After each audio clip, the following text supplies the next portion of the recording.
Do you see how this direction, and this direction over here are three different directions in space that are perpendicular to each other pairwise? That is exactly what the cross product does for you. When you have two different directions already in space, the cross product finds a third direction that is perpendicular to those two given ones. So let me give you an example of how to find a cross product. Suppose I'm given two vectors, A and B, and I want to find a third vector, C, that is perpendicular to both A and B. I expect that this vector will be sort of in this direction over here, so let's see how to find coordinates of such a vector.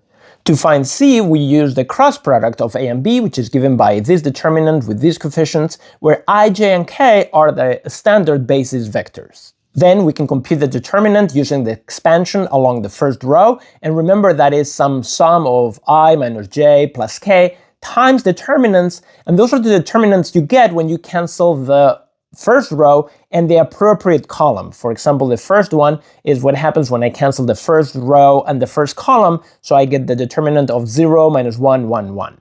Then compute each one of those 2 by 2 determinants and simplify, and the answer is I minus J plus K, or the vector in coordinates 1 minus 1, 1.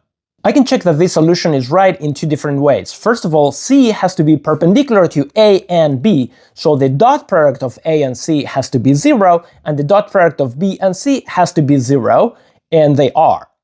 And second, I can check visually that the vector C looks perpendicular to A and B. So let's draw it in. And C is exactly where we expected it to be, and in fact, it could have gone in that direction or in the opposite direction, but if you know about the right-hand rule, the cross product of A and B has to point in this one direction, so this is correct.